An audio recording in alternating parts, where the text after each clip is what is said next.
I talked about giving up a while back, and I wanted to revisit that idea in terms of the compulsive need to binge or completionism. And this is specific not just to the idea, and binge is often used as a term for binge watching a television series.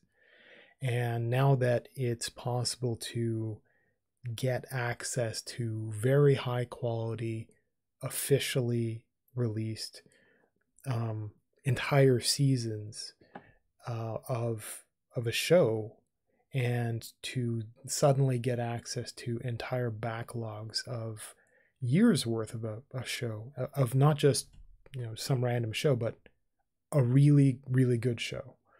And the fact that now exists is and it's so accessible. The term binging has been applied to binge watching in terms of entertainment for television, but I want to apply it somewhat more broadly because I think it's now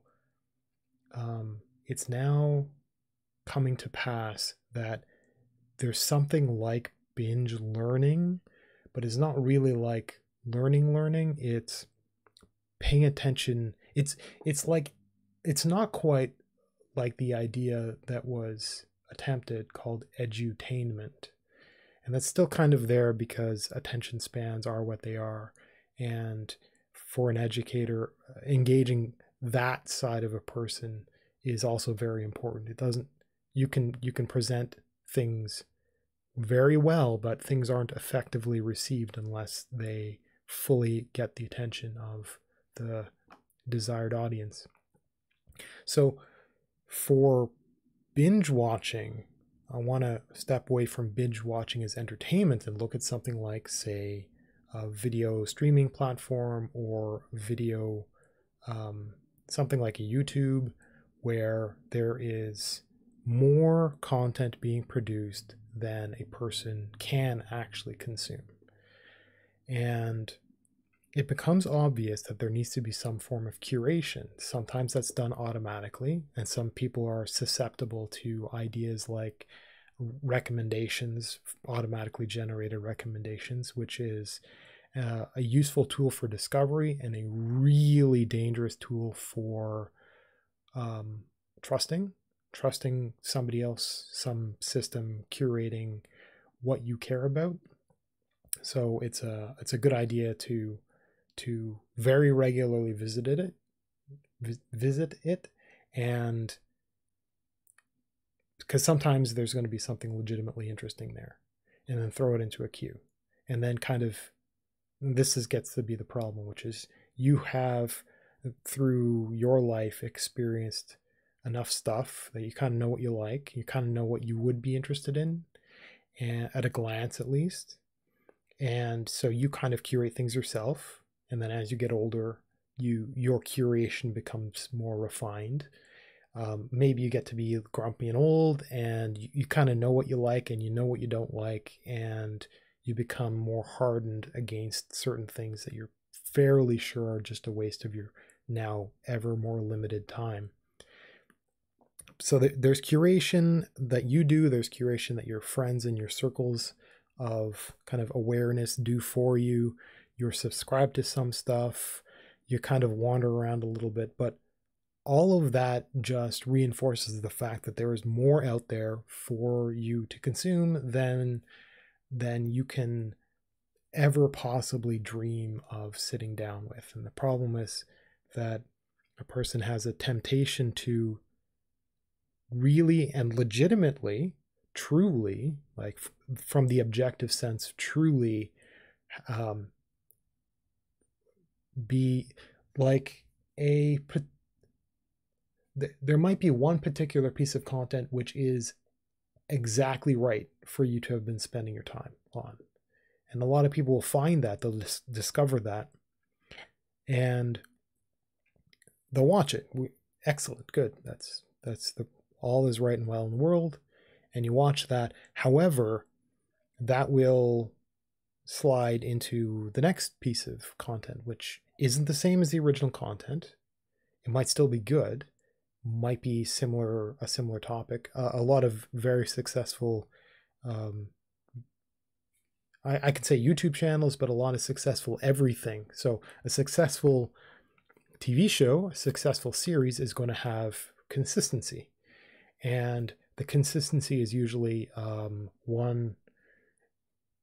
it's a style per episode, and it's a story arc per season. It's usually, hopefully for good stuff, it's a story arc that can persist across multiple seasons, and you've got the same character usually, and similar characters, and there's a familiarity that's there, and so a person can have that one seed, and then from there will be related stuff, and they'll look into that related stuff, and it will be time well enough spent.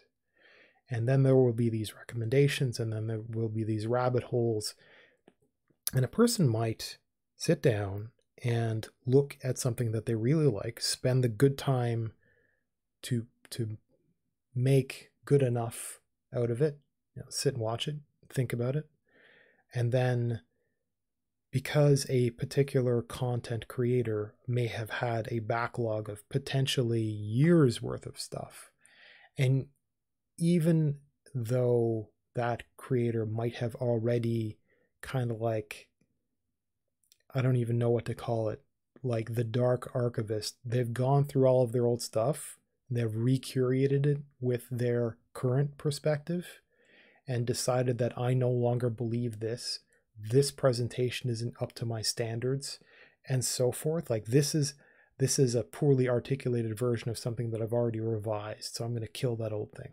Now, even though years worth of a content creator's work could have already been, what would be the reverse of archaeology here? They've already thinned it out. A person might still be convinced to go back in time and rethink about everything. And often going back in time, you'll find less and less of a thread of kind of consistency as they figure themselves out. So it becomes less and less about usefulness in that I'm watching this person's theme, and more about I'm watching this person. And often there is an extraordinary amount of value doing that, but and it's something I'll have to talk about, hope maybe even shortly.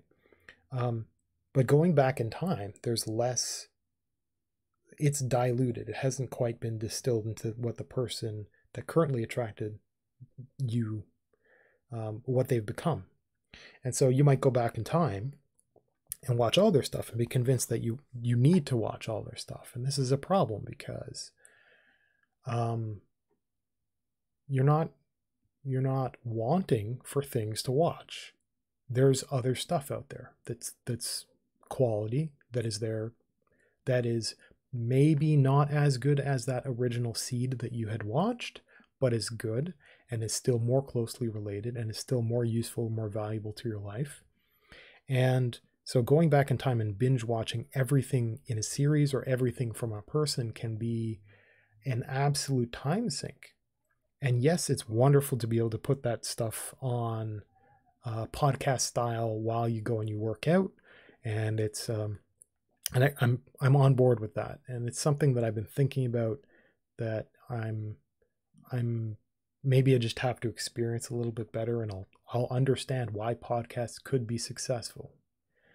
Okay, so a person seems to be wasting a lot of time going back and binge watching everything as though it's important. And the problem is, it kind of is.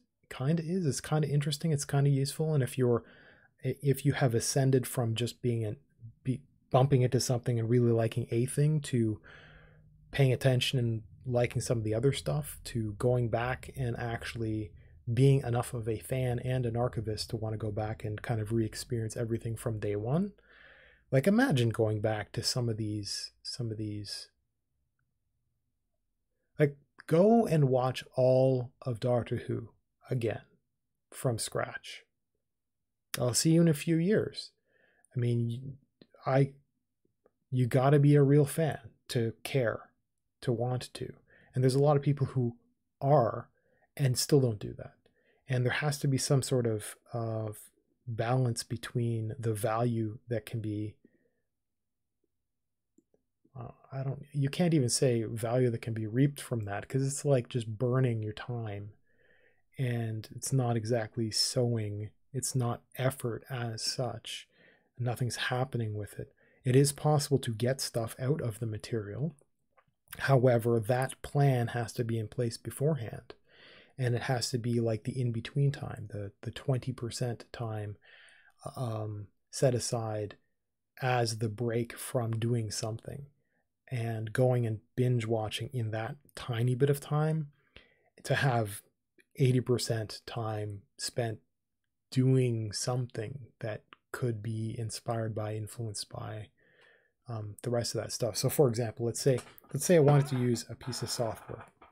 Okay, so Blender is a free and open source program for doing what used to be 3D graphics, so 3D art, animation, and now it does 2D as well. And there's a big update. It's really wonderful, really exciting. Let's say I've always been interested in 3D art. It's something I've always wanted to do. I'm not going to do it. I found my priorities. It's something I'm interested in.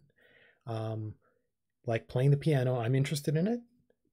I suck at it. I'm not going to be very good at it. I know I'm going to be terrible at anything that I'm totally fresh at. I could get good. I could spend the time. I want other things instead. But let's say that I did want to get into this. Let's say I re-examined my priorities. January 1st, you look at everything you want to do. You spring cleaning for your life. And there's some moment, a birthday or whatever, where you just decide, okay, well, I need to figure things out, and you reprioritize. Let's pretend that I were to reprioritize, and I wanted to learn that really significant program.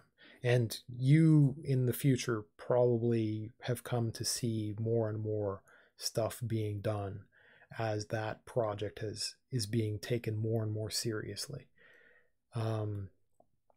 So let's say that I want to sit down and learn that. I might be tempted to go and find tutorials. Now, one of the problems is I'd be going and finding tutorials that were made in the past for a different version of the software.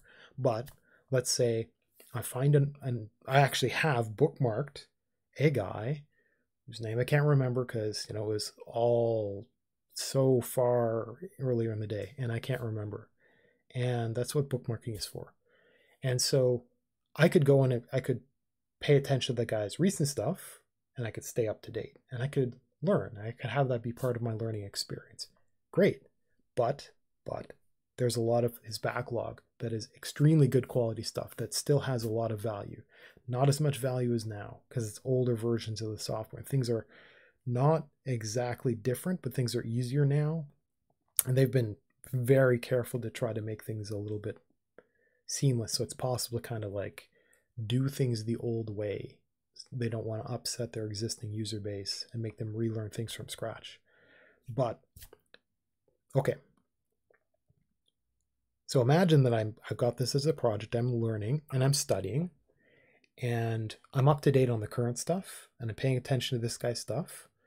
So as soon as something new comes out, I watch it, I practice it, and the art of painting, but the art of 3D modeling or whatever. And at some point I say, okay, well, I want to watch everything this guy's ever done, because I want to be as good as that creator. Okay. And I go do that. Now there has to be a balance between the amount of time that I spend going back in time and binge watching everything, basically everything from scratch, from in order from oldest to most recent.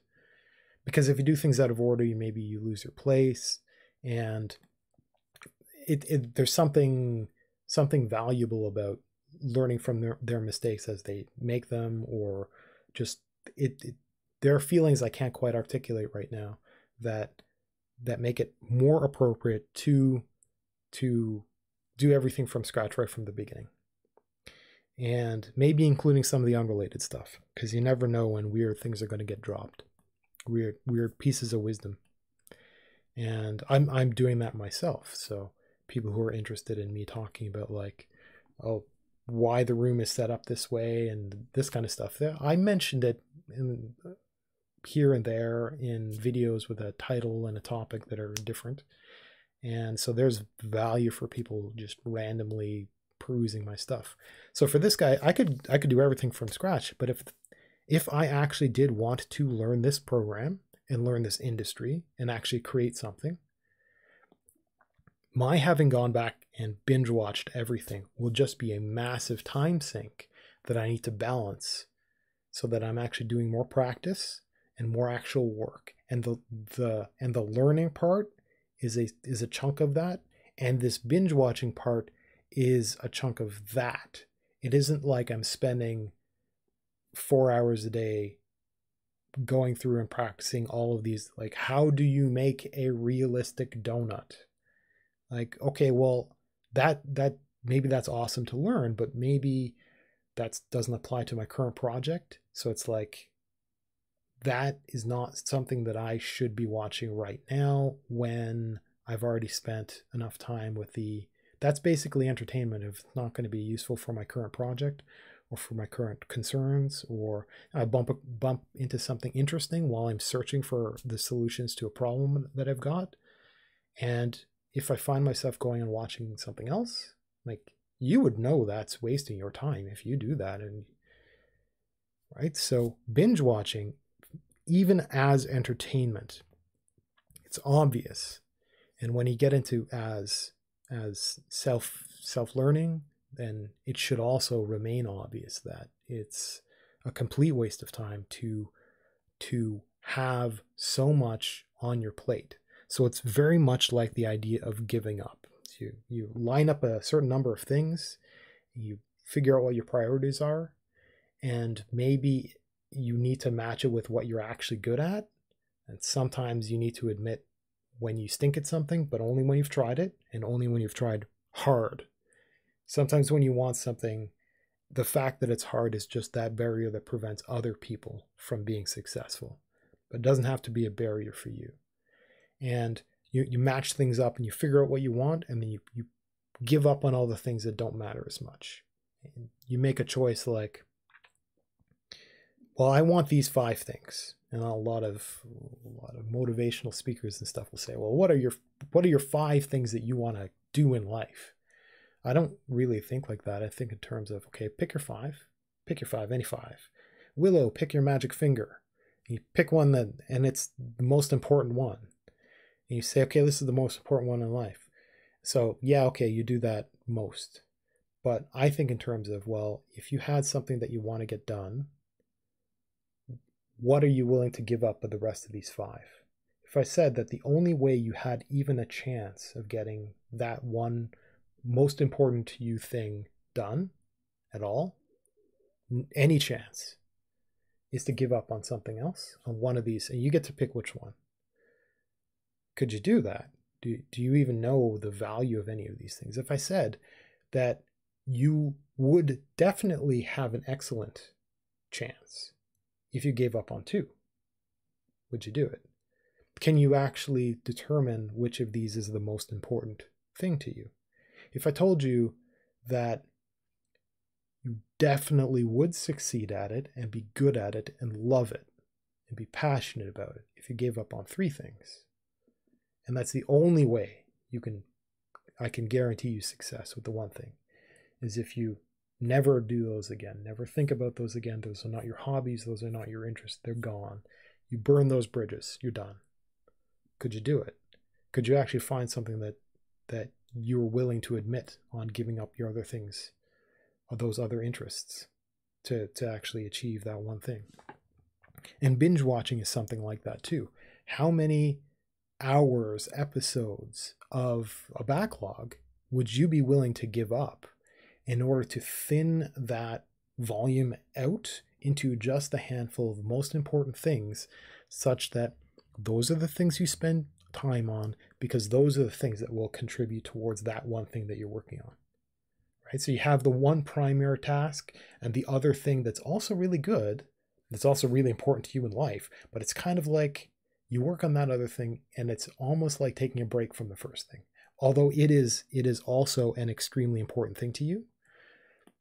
But you've also, like, I've given up on programming, I've given up on learning languages, I've given up on playing the piano, right? So I could go through and like right now I'm thinking, okay, well, I think I want to write. I also want to learn to draw, but I don't really want to learn to draw. So I know that's taking a back burner.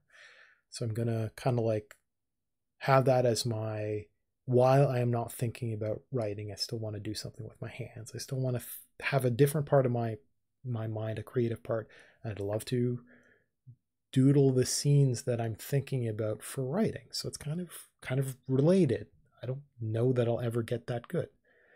So I kind of have my priorities, but if I go and I have this massive backlog of tutorials and I don't actually spend 80% of my allotted time actually doing the thing,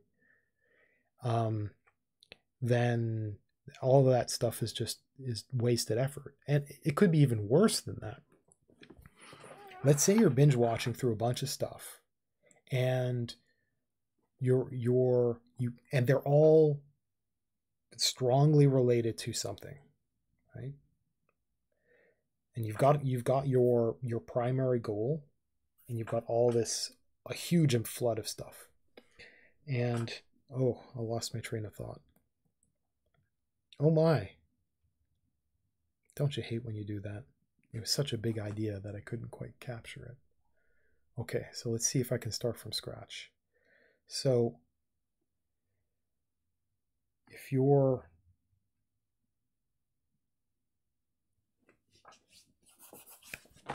oh, I hate that, and I'm not going to edit this video until I actually get it. Memory versus embarrassment. Let's see which wins.